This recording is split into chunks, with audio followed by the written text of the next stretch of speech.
வணக்கம் நண்பர்களே. ஞானி ரமண மகரிஷி பற்றி ஒரு சின்ன கதையை நாம் இன்றைக்கி பார்க்கலாம். ரமண மகரிஷி ஒரு பெரும் ஞானியாக இருந்தார். நாட்டின் எல்லா பகுதிகளிலிருந்தும் வெளிநாடுகளிலிருந்தும் கூட அவரை சந்திக்கவும் அவரிடம் அறிவுரை பெறவும் பக்தர்கள் திரண்டு வந்தனர்.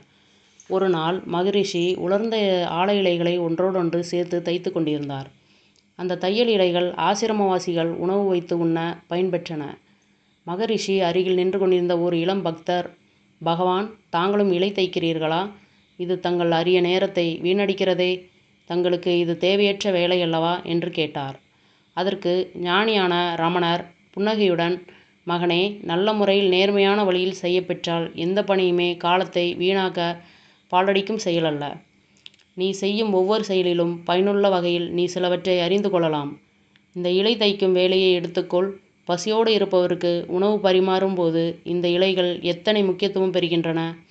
உணவருந்தி முடித்த பிறகோ அவை வீசி எறிந்து விடத்தான் ஏற்றவை.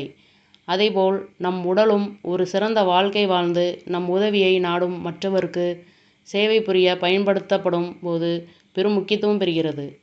தன்னலம் மிகுந்த ஒருவன் அவனுக்காகவே வாழ்ந்தானால் 100 ஆண்டுகள் வாழ்ந்தாலும் அவன் தன் வாழ்க்கையை வீணாக்கியவனாகவே ஆகிறான். வெள்ளாடுகள் செம்பரியாடுகள் போன்று சாப்பிட்டு வாழ்ந்து வளர்ந்து இருக்கும் அவன் மிருகங்களை விட உயர்ந்த இனத்தினன் என்று கருதப்பட மாட்டான் என்று கூறினார். மற்றொரு நாள் ரமண மகரிஷி சமையலறை அருகில் அரிசி சிந்தியருக்கு கண்டார். உடனே அவர் கீழே அமர்ந்து ஒவ்வொரு அரிசியாக பொறுக்கி எடுத்தார். அவர் அங்கு அமர்ந்து என்ன செய்கிறார் என்று சில பக்தர்கள் ஆவலோடு விரைந்து மகரிஷியை சூழ்ந்து நின்றனர்.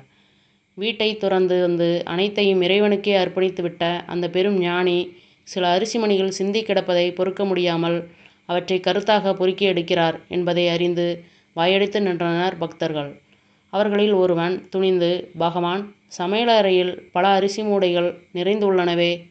தரையில் சிந்திவிட்ட சில அரிசிகளை பொறுக்கி எடுக்க தாங்கள் ஏன் இந்த அளவுக்கு வருத்தி கொள்கிறீர்கள் என்று கேட்டான். அதை கேட்ட ஞானி தலை நிமிர்ந்து பார்த்தார். உங்களுக்கு இவை அரிசி மணிகளாக தெரிகின்றன. ஆனால் இந்த தானியங்களின் உள்ளே இருப்பதை உன்னிப்பாக கவனித்தீர்களா?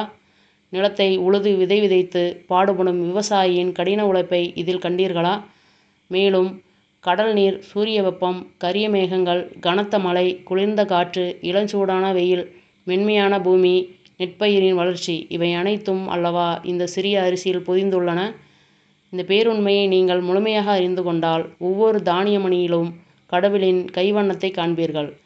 சிறப்புமிக்க சிறு அரிசி மணிகளை காலின் அடியிலிட்டு மிதிக்கலாமா? மண்ணில் விழுந்துவிட்ட அவை உங்களுக்கு பிடிக்கவில்லையென்றால் பறவைகளுக்கு போட்டுவிடுங்கள் என்று அறிவுறுத்தினார் மகரிஷி. நன்றி நண்பர்களை. இன்னொரு கதையில் நாம் சந்திக்கலாம்.